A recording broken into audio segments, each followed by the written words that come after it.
Android mobile phone না থাকলে x-ray রিপোর্টের ছবি পাচ্ছে না জলপাইগুড়ি হাসপাতালে আসা রোগীরা। এই নিয়ে চরম ভোগান্তিতে পড়তে হয় হাসপাতালে চিকিৎসা করাতে আসে রোগী এবং তাদের আত্মীয়দের। হাসপাতালের এই নিয়মের প্রতিবাদে তীব্র আন্দোলনে সামিল হলেন বিজেপি নেতা কর্মীরা। অবিলম্বে এই নিয়ম বন্ধ করার দাবি জানান তারা। বিষয়টি নিয়ে এদিন জলপাইগুড়ি জেলার স্বাস্থ্য আধিকারিকের দপ্তরের সামনে এসে বিক্ষোভ দেখান বিজেপির সমর্থকেরা। রোগীরা এক্সরে পরিষেবা ভালো করে পাচ্ছে না কেন? স্বাস্থ্য প্রশাসন জবাব চাই, জবাব দাও। রোগীরা এক্সরে পরিষেবা ভালো করে স্বাস্থ্য প্রশাসন জবাব চাই, জবাব দাও। স্বাস্থ্য পরিষেবা অবনত হয়েছে কেন?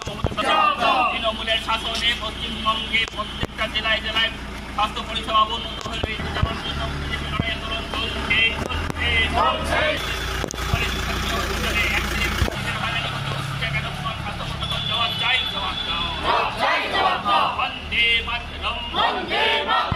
মোবাইলে ওনারা এক্সরে প্লেটে ছবি দিয়ে দিচ্ছেন, তাতে ওনাদের রোগীদের অনেক অসুবিধা হচ্ছে। কেন এক্সরে ছবি তোলায় যে মোবাইলে ছবি তোলা ওইটা অনেক সময় পরিষ্কার, যখন উনি ডাক্তার দেখাতে যান পরিষ্কার করে বোঝা যায় না।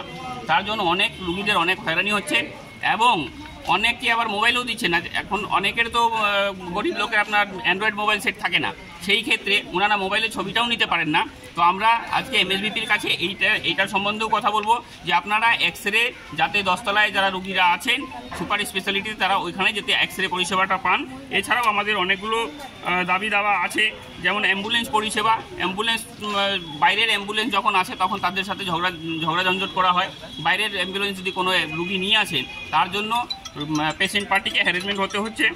এছাড়া আমাদের আছে কার্ডিওলজিস্ট অ্যান্ড নিউরোলজিস্ট ডিপার্টমেন্ট আমাদের সুপার স্পেশালিটি হসপিটালে মেডিকেল কলেজে অবিলম্বে করতে হবে। এবং ডায়ালিসিসের কথাটা তো আমি বললাম যে ইনসাফিসিয়েন্ট ডায়ালিসিস ক্যাপাসিটি আছে, ডায়ালিসিসের ক্যাপাসিটি বাড়ানোর জন্য আজকে আমরা এমএসবিপির সাথে কথা বলবো।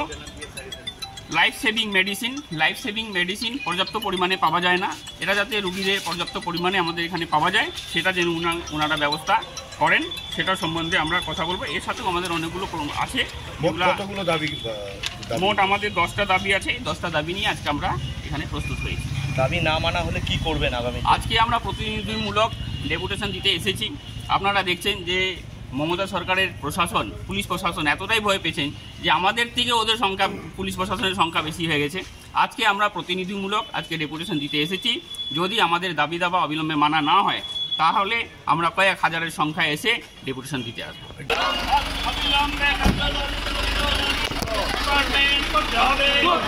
করতে হবে